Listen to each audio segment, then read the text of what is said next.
Hello, I'm Kai Rosga, and welcome to Version Up, one lawyer's journey to digitally transform his legal practice.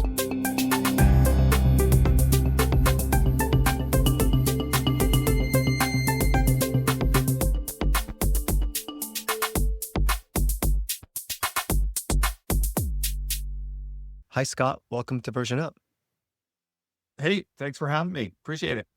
Yeah, really happy to have you on, and would love to kick it off by just hearing a little bit about your background and how you got into legal tech. Yeah, it's kind of a very circuitous path to get here. I've been in tech for way too long, 20, 25 plus years. Cut my teeth at Amazon, turn of the century. I had the dubious honor of being on their Y2K team, which is like super awesome, humble brag. Which was a giant nothing burger, of course. And, but from there, I got really active in open source, hosted a bunch built some projects myself, and then hosted this thing called the Open Source Lab, where we hosted like the Linux kernel, Drupal, a whole bunch of different projects. Anyways, from there, sort of moved over to the business side of things, went from doing the tech stuff to doing the business side, and have been building, scaling, and selling company for the rest of that time.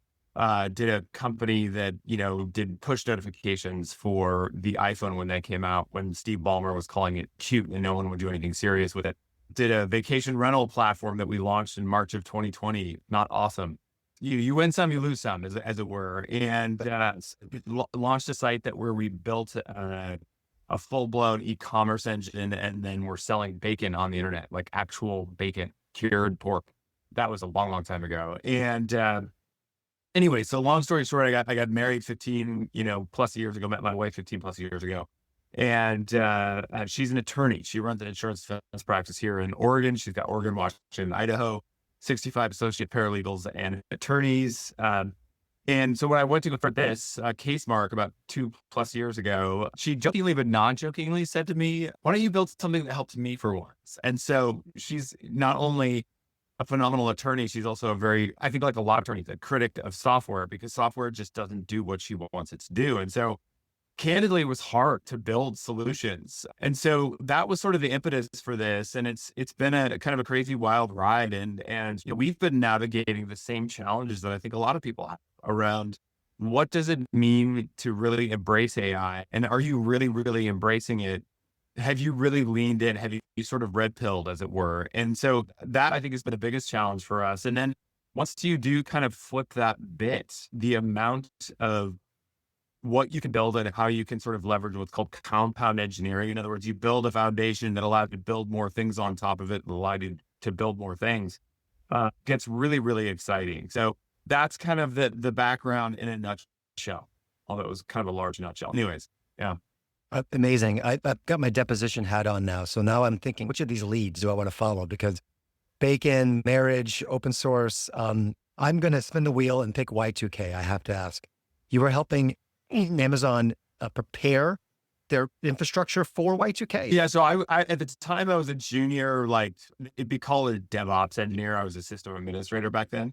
And I was on what's called this Tiger team. And what we would do is I would go around to all the distribution centers in the US. At the time, there were only 5 distribution centers. And the thinking at the time, which is completely pivoted, was that we'd have these massive, centrally located based on distribution hubs. In other words, close to Kentucky, Georgia, places where like FedEx and UPS and things were. And so we built these huge, huge data centers. Well, the Y2K stuff was like a massive concern. And that was part of what fueled the whole Y2K and sort of .com bubble burst, because everybody invested so much money up until Y2K. And then when it hit, it was like, oh, it turns out it didn't really matter. And of course, I was based in Seattle, right downtown Seattle.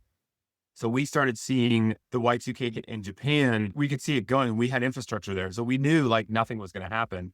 And so by the time 2, 3 in the morning rolls around, we still have to stay there and make sure everything's still going and doing its thing. But it was a giant nothing burger. And we had literally everybody, and there was no party. There was nobody was like, we were all like literally at our keyboards waiting for something to happen that never came. And so, it is what it is.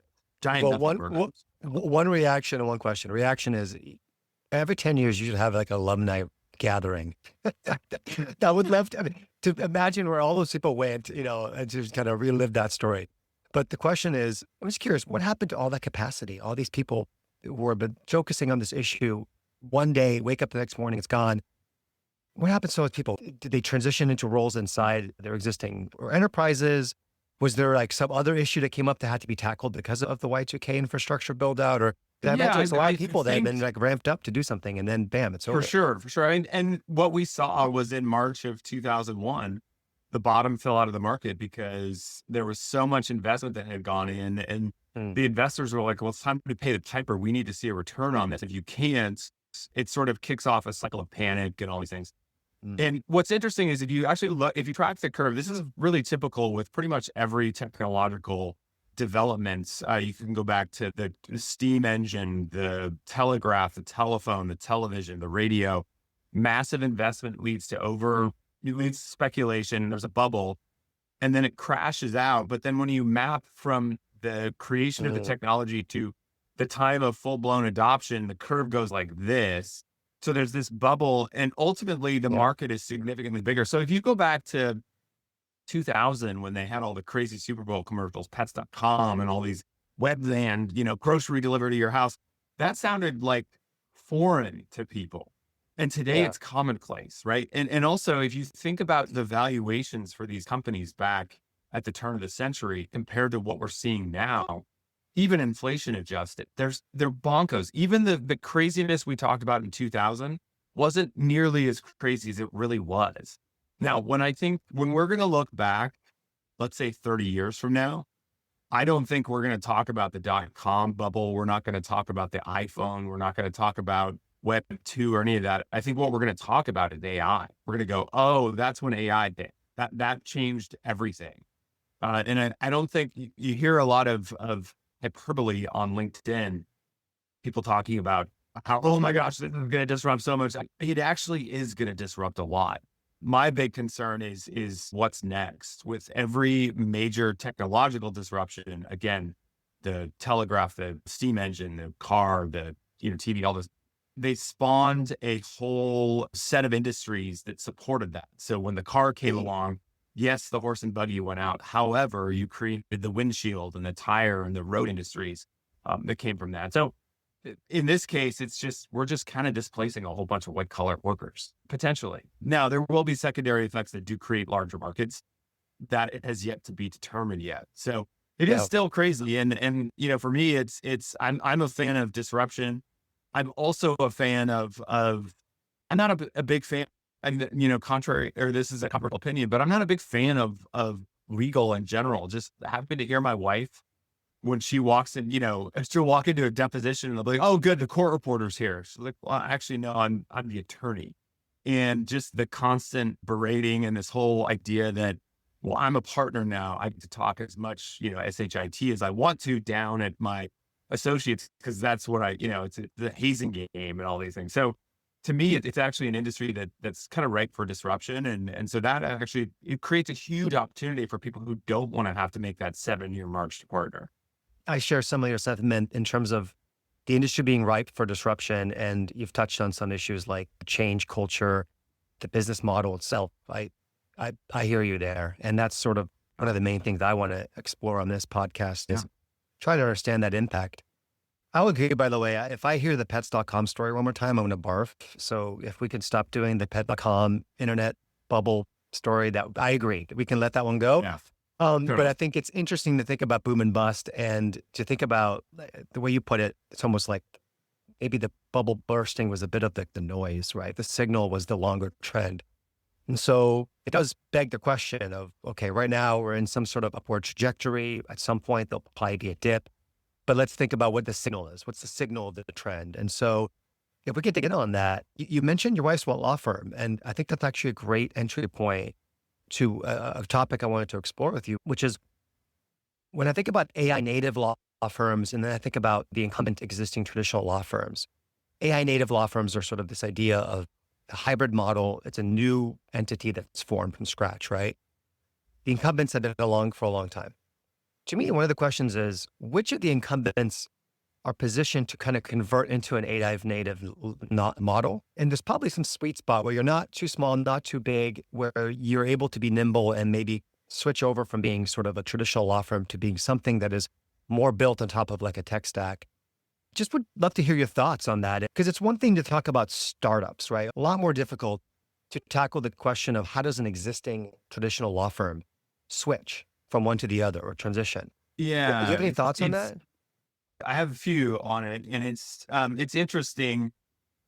So my wife's in insurance defense, which arguably is not very sexy, right? And it's interesting, even here in Oregon and Washington, there's been this giant transition for so many of these insurance defense firms, major senior partners going off and starting their own plaintiffs firms.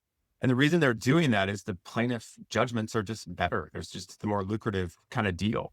And with AI, it gets a lot easier to do that. In other words, I can feed in all this data and I can crank out a demand letter and fire it off. And not only that, I can fire off a demand letter that's tailored to the insurance company. In other words, we know this is a trip and fall for a major retailer, and I'll say it's the carrier. We know, well, if we keep it under this amount, Allstate will just write a check. And so that's crazy. Now, the flip side for my wife, of course, is for the insurance defense firms that have stuck it out, they actually are realizing they can raise their rates now because the game is getting much harder. And more importantly, on the plaintiff side, because they can create so many demand letters now, they have to respond, right? So they have to leverage these tools to respond because they're not going to add headcount. So I think that's a big one. And then when you think about these big incumbents, I think there's a couple different things that are going to happen. You have firms like Even Up, Finch is another really interesting one, a couple other. And what they're doing is they're building infrastructure for basically pre-litigation. So the idea is that you could engage this firm at a discount over your headcount to deliver back office, paralegal, even some associate work. And then you do that at a discount for the firm. So the idea is these large firms are coming and hiring folks like Finch or Even Up's arm to do these things. And they literally can calve off that spend, increase their margins. Maybe they lower their hourly rate a little bit just to sort of placate clients to say, hey, look, we're AI and we're doing these things. And then the really, really smart firms, I think anyways, are taking that savings and plowing it back into sort of their marketing channel. That's the key, right? How do I continue to be the marquee firm for whatever this segment is and leverage these economies of scale from these infrastructure providers? And these infrastructure providers are a mix of AI and legal teams doing these things. Again, starting sort of legal first. Those to me are really, really interesting. And it's actually, those are the type of firms that we're leaning into because, for what we do at CaseMark around delivering essentially infrastructure for these folks. In other words, I don't want to have to build, my own solutions for these things. I want to be able to leverage some infrastructure that solves these problems, that has the security and privacy infrastructure in place that just lets me sort of click a button and have magic happen. And so that to me is obviously a huge opportunity for us, but ultimately this is where I think this is playing out. I think there will be some big firms, especially, not to get political or anything, but there's been a lot of large firms that have placated the existing administration. And I think that's going to have some changes when this all shakes out in 4-8 years, whatever. So I think AI to me is, look, we've had technological disruptions in legal for years, right? So the fax, the email, those sound silly, but they didn't actually change the business model of legal itself. True. It's still That's true. Yeah. billable hour. And honestly, if you think about it, law firms and legal as a whole has really fought tooth and nail against technology. And to me, AI is a forcing function. Not only does it force law firms to think about technology as a whole, I think it's going to force them to think about their business models. Now, the flip side of that, what's very, very exciting, especially when it comes to AI, is, attorneys' work is episodic in the sense that, rules change, regulations change. You might need some specific tool for just one case. You couldn't do that in the traditional SaaS sales model because the sales cycles are long. You're locked into software. You get these sort of zombie pieces of software. But if I could just come up with an idea and have some software magically appear out of thin air, and that solves a problem for one case, great. And then guess what? You can throw it away. Doesn't matter. There isn't some developer behind the scenes that's going, no, this is my life's work. It's like, no, this is literally a piece of infrastructure that we spun up and we spun down. And so thinking about that and the impact on what that means for legal to me is really, really interesting. And I think, we see a lot of this. Yeah, I'm totally going off task now. But anyways, I want to make sure we stay focused on the big law and how are these folks going to adopt these things? Well, I do want to get to CaseMark. I want to get to what you just talked about, which I think of as sort of almost like disposable solutions. But before we do that, you did an excellent way of sort of thinking about how a law firm's going to approach it and how a legal tech vendor will then address that. If we could flip that role for a minute and think about that insurance company, the end client who actually has a legal question or a legal need, right? They're receiving a million of these demand letters and they need to figure out how to respond to them. There's one of two ways they could do that, right? They can keep working with the law firm and count on the law firm to just keep up, right? And then the law firm has the pressure to use technology, for example, to do that. The other option is the insurance company could come up with this or deploy or build a solution internally to tackle this in some way. Yeah. Do you think about how the person asking the legal question is thinking about that sort of decision? Or are you thinking more about, look, there's going to be a lot of work coming from the law firm, and so let's focus on what the law firm needs? I mean, obviously not only do I have, my wife's take on what she's seeing, but I also have what I see in the industry. And the insurance carriers, as you can imagine, are slow to move. They leverage their panels. In other words, they'll have in-house counsel, and if they can solve it quickly with in-house counsel or their team, they will. Otherwise, they kick it to a panel firm that is in the jurisdiction that matters. So, my wife's on, 10 or 12 different panels for all these different insurance carriers. And so they get tapped with their different pieces. Now, what happens is they get a case file over and then they start running basically a bill against, right? Well, guess what? They're just getting a bunch of raw data. It'd be far more interesting if the insurance company could take those demand letters plus any associated data and just do a quick AI pass on it. Right? In other words, there's a bunch of medical records in here. Let's analyze those. Let's put together a chronology. Why don't we put a case summary together too? We could even shove this all, let's get nerdy completely. Let's shove this all into a giant vector database and graph rag, and then send the link over to the law firm and let them start doing it from there. Now, the insurance company might have to pay a little bit more to do that initial analysis, but they'll save a fortune on what they send with the billables coming back. Now, the challenge, of course, is the insurance companies are very risk averse. That's the business that they are in. So the adoption of AI for an insurance company is almost a non-starter right now because they're afraid of litigation. In other words, they are a great target to go after if somebody starts, suing people for using AI for these things. And so the insurance companies that we've talked to, and we've talked to a bunch of these large insurance companies, have just said, we're waiting till the end of 2026 to even think about this, which means, okay, great, start a conversation. And even if I do, these things don't happen overnight. I have customers that I talked with for 18 months that we finally closed. And it's not because I didn't sell them hard enough or, it's just this sheer organizational inertia you have to overcome. And so to me, that's part of this as well. And so the insurance companies are in a not a very envious position, right? It's not ideal. However, I think it's where you could see a significant amount of savings. Candidly, we've been talking with some about how we can literally just take that data, shove it into our solution, and produce basically a set of PDFs that explain the case with hyperlinking and all that. So people don't have to use our solution. The law firm could literally just shove, or the insurance company could just shove a bunch of PDFs with links in it. Somebody could print that out, put it in a binder, and take a highlighter to it. Great.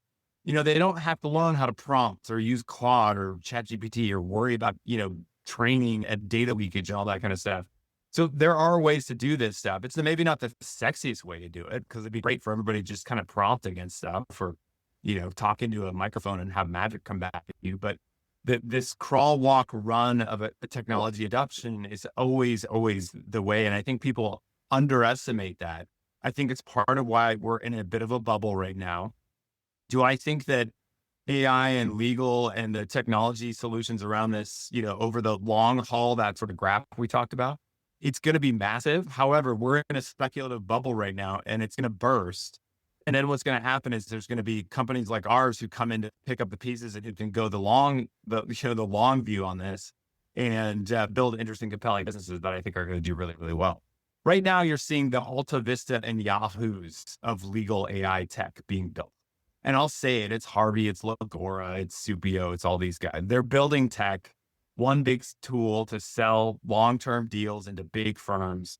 That whole thing's going away. Well, And so, that's, yeah, I mean, let me pick up on that thread because that's a great analogy because Yahoo, by the way, is still around, right? And so what that makes me think of is you talked about crawl, walk, run, and that's a great way to describe the pace of what we're going to experience. But in an anecdote with the insurance company, you also, I think, addressed this question of what's the end state look like. And it's not going to be binary. It's not going to be all one thing or another. It's not going to yeah, be all law firms, no tech, and not all legal tech and no law firms. There's going to be different solutions for different needs. There's going to be situations when a company builds something internally, when they buy it, there'll be situations where they still use external counsel. There's going to be a lot of different stuff out there in the market. There's going to be variety, and it's not going to be a binary situation where a law firm goes extinct. yeah. No, I completely agree. And I think, it's really easy to get caught up in all these crazy, catchy headlines about, like, what was it? Some senior person over at Microsoft said in 18 months, all work can be done by AI. Okay. No, first of all, no. Second of all, the adoption curve on these things takes forever. And then, if you think about Microsoft, well, then who's gonna buy all those Office licenses? I mean, I know that's sort of a secondary effect that nobody really cares about, but I think it's wildly pragmatic. It's overly optimistic. I do think it's going to be a significant disruptive force, but to your point, exactly, it's not going to be all one thing or another, and we just don't know how these technologies will shape things. Yeah. That when the iPhone came along, we all had mobile phones in our pockets already. And it wasn't until I saw that first iPhone and I touched it and I used it and I realized, oh, this is what mobile is supposed to be. And that's, to me, was like, that was the light bulb moment to me. And that's when I said, okay, well, we're going to build a company that helps people, like brands, connect with consumers directly into their pocket. Now, we did it through push notifications. They were novel and fun. Everybody hates them now, and sorry. But it was a transformative technology. And, this idea that you were gate kept by the carrier and the handset manufacturer because they wanted to take their piece of the action, and that didn't need to happen. The same thing is going to happen here, I think, with AI and legal. When you saw AI, there are fits and starts. And I think a lot of attorneys maybe tried it 18 months ago or a year ago, and they're like, oh, I don't have to worry about this at all. But the sheer pace of adoption and technology and the speed, if you're not keeping up with it, if you're not digging in and learning how you can take advantage of these things. Now, I'm not saying, rethink your entire business today. Stay up to date with the tools, leverage some things, crawl your way into your first tool. Then you can see what, walk and run are going to look like. And you can do that in some pretty inexpensive ways that don't completely disrupt your firm. And so that's how I talk to folks about how they should approach it. It's one of the reasons why we've leaned into this whole attorneys that are vibe coding mantra.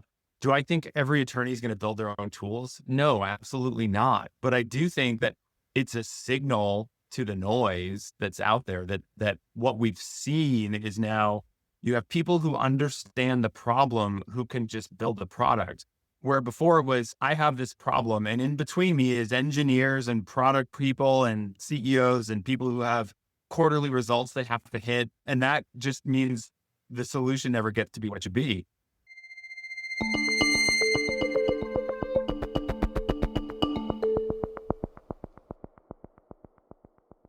Let me bring it back to the iPhone, actually, because to me, yes, picking up the iPhone was great. It was a great device.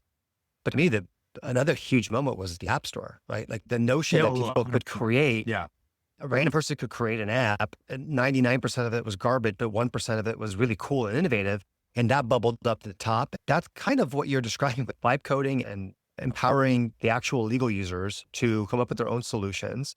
Same idea. Like to me, the real power comes from not having a few big companies decide what I need in terms of functionality and features. It comes from empowering other users to bring those features to me, because those other users are going to come up with really good ideas. It's almost like a democratizing kind of way of development. What was really interesting about the App Store, so when the iPhone first came along, people immediately jailbroke the iPhone so they could start putting their own apps on there. And in true Steve Jobs fashion, he was reluctant at first, but then he said, oh my God, we can take 30% of whatever they do, right? And he's like, oh man, I get it, right? And I'll never forget, like, this was a transformative technology.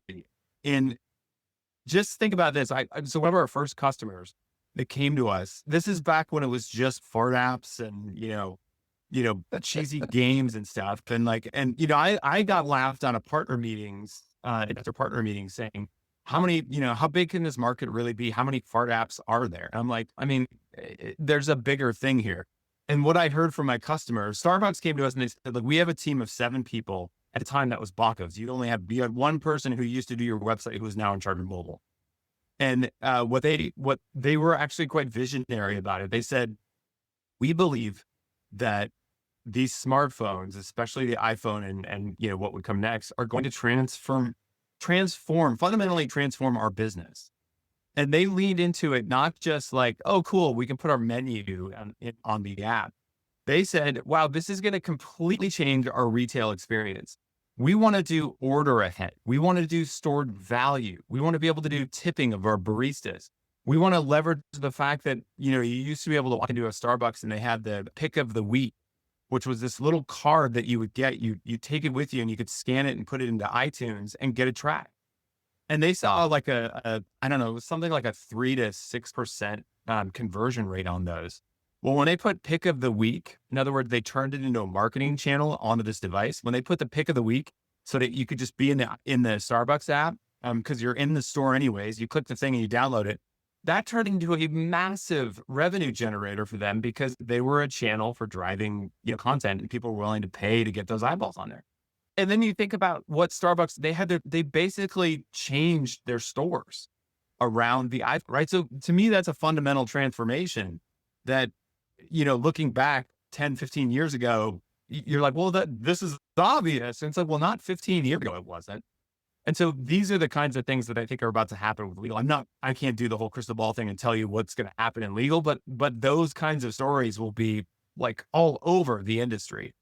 And to me, these vibe coders, these people who are like hacking on things right now, that's a signal. That's an indicator of what's to come to me.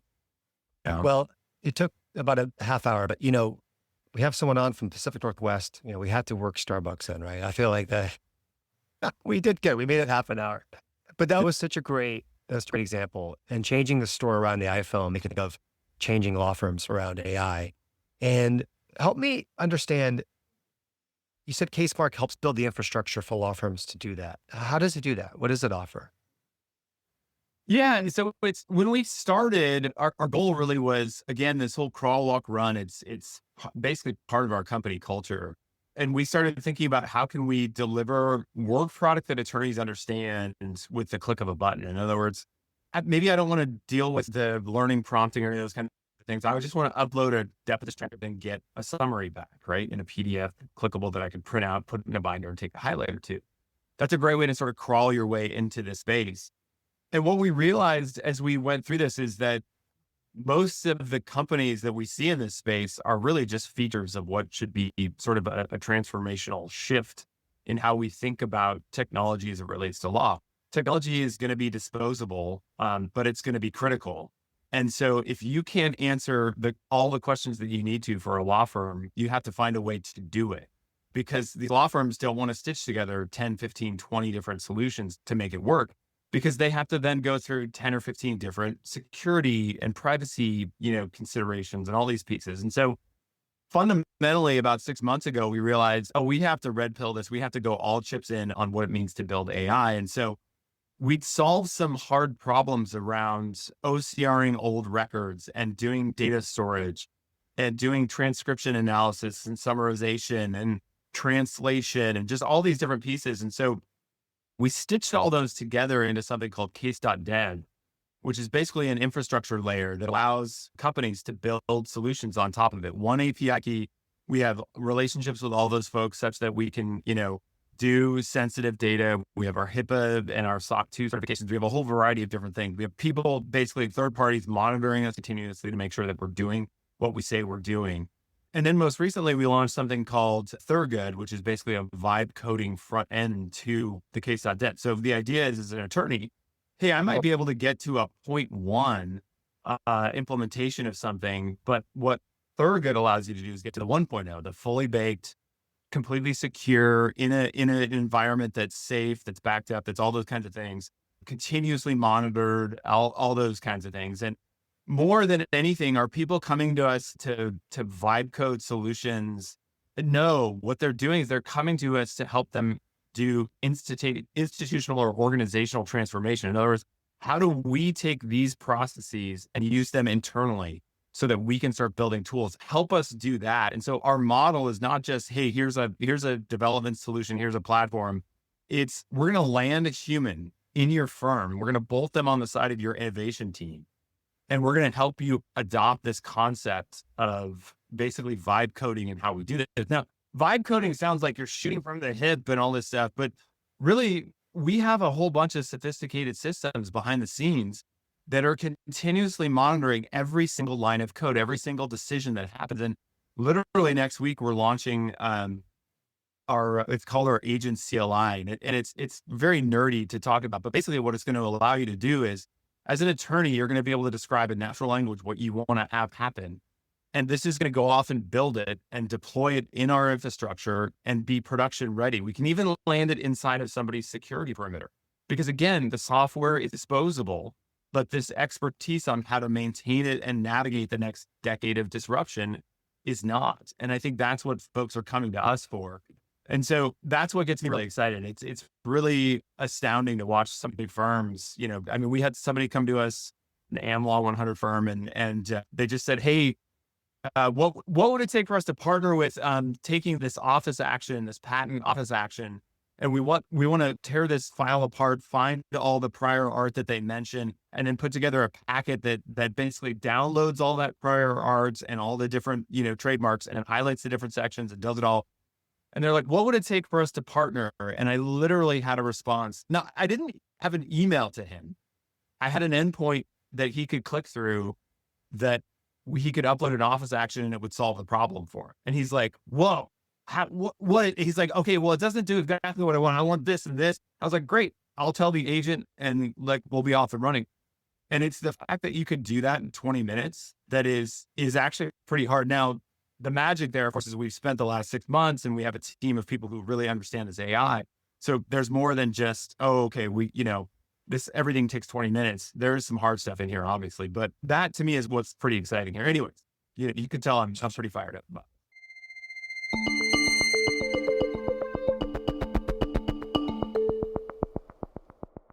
Let me try to read it back in my kind of layman's terms and tell me if I'm getting it. So let's say I'm a partner at a law firm. CaseMark is helping create sort of a secure operating system for me to develop applications, et cetera, internally, and really helping empower my organization to problem solve using these solutions myself. Is that the gist of it? That's right. That's absolutely right. And I think we obviously talk in acronyms and technological terms and everything, but at the end of the day, it's allowing law firms to basically control their own destiny when it comes to technology. For the last however many 30 plus years, the law firms have just sort of said, well, who's the vendors that are going to show up to solve these problems? And of course, the vendors come with problems or solutions that they probably don't have or completely don't have, and they overpay for. And, show me an attorney who's paying a bill for a piece of software that they didn't use that month, and I'll show you an attorney who's about to be one of our customers. This idea of being able to pay per use or pay per, action or pay per outcome, that is actually really, really interesting. And the technology and the solutions are getting such that we can actually do that at scale and do it, with a pretty small team. There's only 10 of us on this team right now. And I don't know how much bigger I need to get, if I'm totally honest. I mean, obviously we're going to need team, folks to support, all of our different customers and things like that. And over time, but you can do this in an AI native fashion in such a way that you can kind of 10X folks, which is, again, part of our core mantra of what we do, here at Case for sure. So let's stare the beast right in the face, which is confidentiality, security, privacy. Yeah. Every law firm lawyer is the first thing they're going to think about when it comes to allowing individuals in an organization to problem solve in this way, to develop their own tools. Can you help me understand where are we in the current state of art in guaranteeing that kind of secure, safe sandbox to build in? versus the things that we're still looking to come down the pipeline, technologically speaking, to get us to the point where you should not think of this any different than you creating a Word file on your work laptop using Enterprise 365 in terms of safety, security, all that. Yeah. So the problems around privacy and security are solved. In other words, you can solve those problems. The challenge is, and mark my words, the next 18 to 24 months, one of the big players, it'll either be Google, Microsoft, OpenAI, Anthropic, you name it, probably all of them to some degree, will train with your legal data. If you upload it into ChatGPT, if you upload it into cloud, they will train with that data. I guarantee it, mark my words. And what's going to happen? It's a $10 trillion opportunity that they're staring at. The math is simple. Okay, I can pay a 200, 500 million, 2 billion, $10 billion fine. Great. This is a $10 trillion opportunity. We'll do that all day long. Now, what happens is if they do train with that data and I log into the next version of Claude 17.5 or whatever, and I say, oh, tell me the details of so-and-so's medical malpractice case and tell me about their deposition. It's going to be able to recall parts of that in there, which means you had data leakage, which is just a massive, massive no-no. And guess who gets left holding the bag? It's the firm that used Claude or AI or ChatGPT or whatever it is that uploaded that data that's going to be left holding the bag here. I guarantee this is going to happen, and it's going to happen at scale. And so, I say that a little bit to make sure that people, to get this into people's head, you can't trust these big companies that are funded like this. It just, the math, the equation for them is simple, and it's you're on the losing end of that equation. Now, there are companies like ours and a whole host of these other sort of legal first AI companies that are taking security and privacy and those considerations first and foremost. In other words, we don't train with anyone's data. We will not. We have like serious teeth in our contracts and our agreements that say, you can't do that. We also leverage the models in such a way that we basically take our customer data, drop it into a bucket with that model. We do the operations on it, and then we tear that whole thing down and it goes away. And so there's definitely, like I said, the problems are solved. It's the commercial side and the market opportunity that makes this fuzzy, because any of these big players could solve this problem, tomorrow. They just won't, because the opportunity is too big. And so, we take it really, really seriously. We work with a whole host of different providers to deliver those models. And this whole thing, these models are continuously shaking up and changing and all these things. And so that's another consideration for folks to think about. You're not choosing a vendor who has the right solution today for you. You're choosing a partner in this decade of disruption who's going to help you navigate that. Starbucks came to us because they believed that we not only understood what was happening with the iPhone, but what was going to be coming with the next and the next and the next and the next version of the iPhone. And to me, that's what you want to find in a partner, and, that they've crossed their T's and dotted their I's with respect to the security and privacy pieces. While those 3-letter certifications sound warm and fuzzy, you have to make sure that they actually do have a third-party auditor that is continuously monitoring their infrastructure. We have over 200 controls. I have to background check every employee. I have to make sure we're doing password rotations. I have to make sure we do annual training on HIPAA and social engineering for the company. Like, there's just a gazillion different things we have to do to make sure that we deliver on our promise to our customers. And there are a host of other companies like ours that are doing those kinds of things, that are working in partnership with the AI firms, but the smart ones, and I think that the ones that are going to succeed are going to keep those providers at arm's length and make sure that they're looking to their customers to deliver solutions, and, making sure they answer that security and privacy question with an emphatic, we've got this solved, period.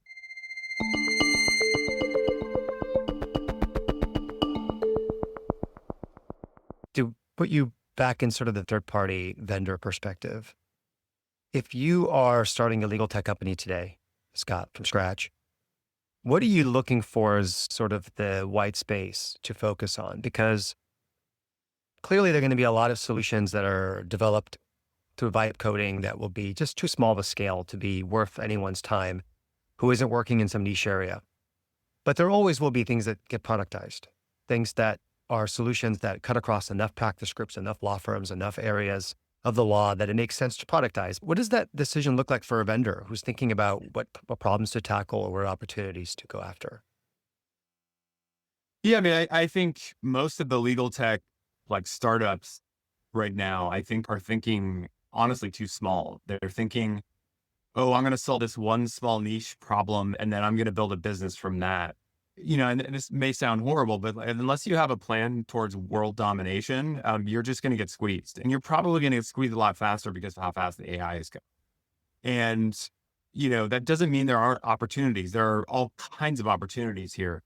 But again, it to me is this sort of, it's not delivering software to firms. It's delivering either expertise or understanding on how they can navigate this transition.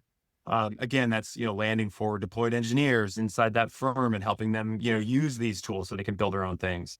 Really getting that sort of mantra through to them that this stuff is disposable, and that's okay. It's interesting too, because, I've had some folks on my team that ended up moving on that just, they couldn't flip the bit.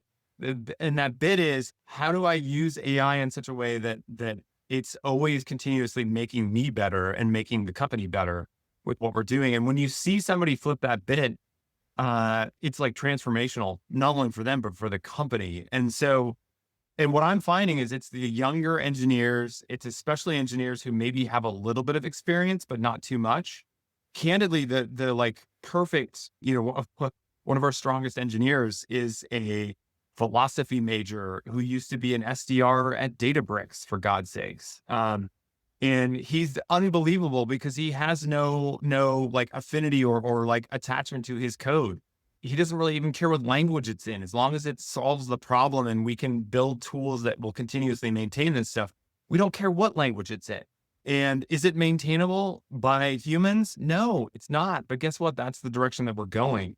Can you build a system that's maintainable, period? That's the question. And so to me, that's kind of, anyways, I'm kind of off task again because I'll get going down a path here, but No, I mean, yeah, to me, like one of the big takeaway themes here is if CaseMark and other technology companies collectively crack the code on creating secure environments for internal build of effective solutions, it's going to truly unlock the potential for law firms to fully leverage the capabilities that these AI technologies can offer in a way that maybe decouples them from a dependency on 15, 20, 25 vendors offering niche products, which overwhelms legal departments. It is not practical as a long-term solution.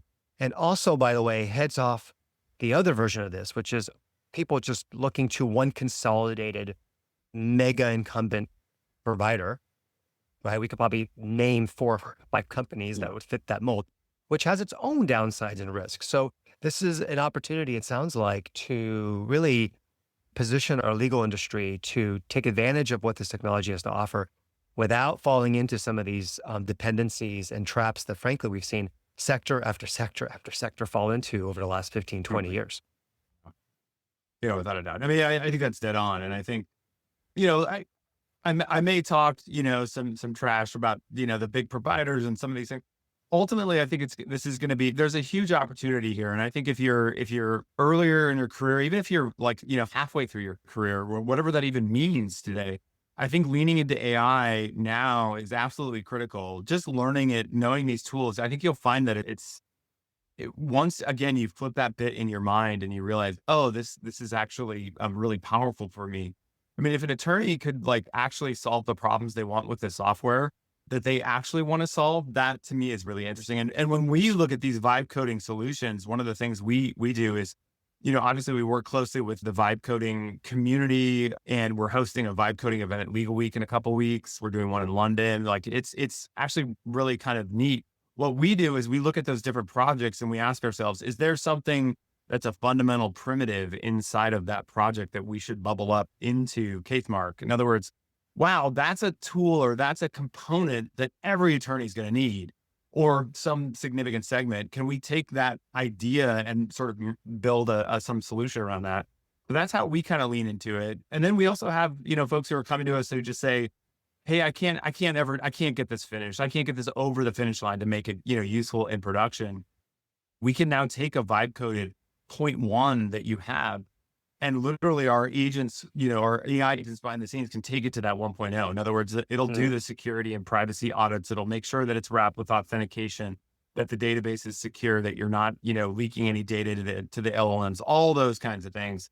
And then that's exciting for these folks. That actually is potentially a new opportunity for these vibe coding attorneys to build solutions or join companies that are building solutions. And I think that's a tricky beast that a lot of these attorneys, because the reality is the really killer vibe coding attorneys could have been attorneys. They could have been technical, like product managers. They could have been really strong engineers. They just chose legal as their path.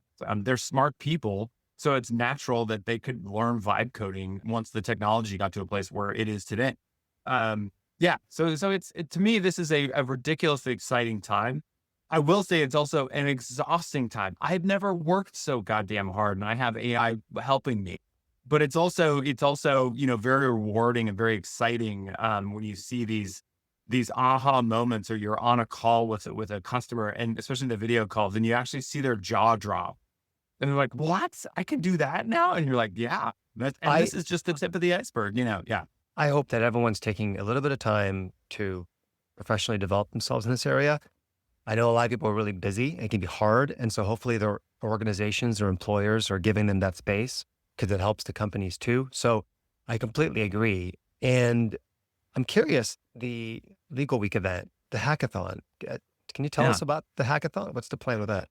Yeah, the idea is that we'll have a couple of folks there from CaseMark. We actually have one of our forward deployed engineers lives in Queens. And so we'll have a couple of us there. We're hosting a venue. It's not about coming in and using CaseMark. It's specifically actually under the auspices of the A4L.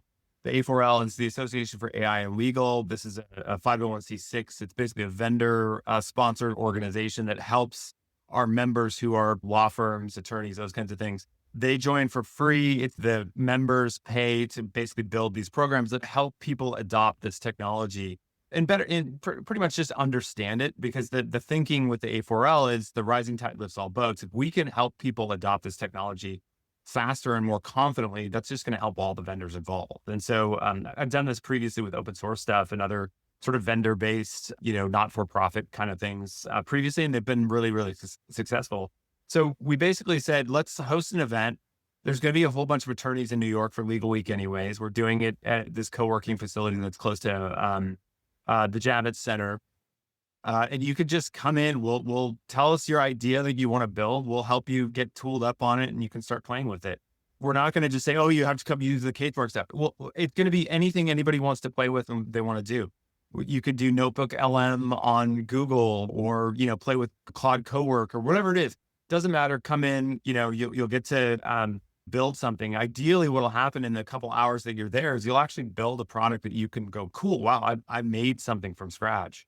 And I think the other piece is getting connected to other like-minded people who are doing these things in your industry. That's another piece of what we've been trying to do with the A4L, is build this connective tissue that spans beyond just legal to this sort of, "Oh, I'm interested in this tech," because those connections are what lead to the next thing that maybe you're going to do professionally, or you find a project you didn't even know about. To me, that's the thing. I mean, that's something AI is never going to solve for. And so we always want to lean into those things that actually involve humanity. So yeah. Very cool. I love it. Yeah. I have my sister send me an old laptop that she's dusting off. I'm going to scrape it, and I need like a burner laptop or something. Yeah.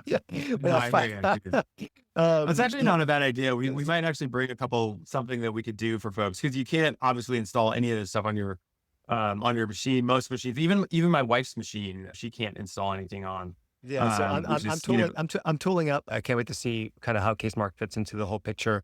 Also find very kind of encouraging, inspiring the ways that you're refocusing your business as it brings you closer to sort of some of the consulting work, the forward deployment of people. Really sort of shows how we all should be thinking about the roles that we're going to play in this kind of new economy, right? Where we really need to think hard about what is the sort of value add our human brain can offer. And it's really interesting to hear your journey with CaseMark. It seems to very much align with what you probably would give as general advice to people for how to shape their careers around this new world that we're entering. Yeah. I think that is I mean, as a serial entrepreneur, I'm very used to, ready, fire, aim. Well, let's go and we'll figure it out as we go. And, for better or for worse. And I think it's really interesting to see, attorneys struggle with oh my gosh, this is potentially going to have an impact on on my industry and on my role. What do I do? And normally, not, I shouldn't say normally, I don't want to put everybody in a bucket, but this idea that, oh, I'm on a partnership track and that's going to take me 7 years. And I know what I need to do that. Crank my billable hours, make sure I hit 18, 1900, 2100 hours, whatever the math is. And then, once I do that, then I'm going to be fine. But now this adds sort of a curveball in there. So tooling up is going to help you. One, that's actually going to help you if you want to stick through that partner track, because guess what? You're going to be able to do more or advise the firm successfully on what you should do. And, two is maybe you'll get the bug. Maybe you'll get the entrepreneurial spirit and want to go spin up something yourself. To me, I would love to see just a whole bevy of attorney-led legal tech startups that are building interesting solutions for attorneys. I think they'd be far more successful than, a bunch of these like Y Combinator 20-something punks saying, we're going to disrupt everything. I'm going to go meet with an attorney now. Like, oh, wait a minute. That to me it's crazy. Yeah, anyways. Lots of opportunity, Very good. lots of room for inspiration, and fortunately, people building the infrastructure for us to do that. Most importantly, I think that's a critical piece here. So, Scott, thank you so much for your time and for coming on Version Up to tell us all about CaseMark and what you've been doing. Awesome. Thanks for having me. I really appreciate it.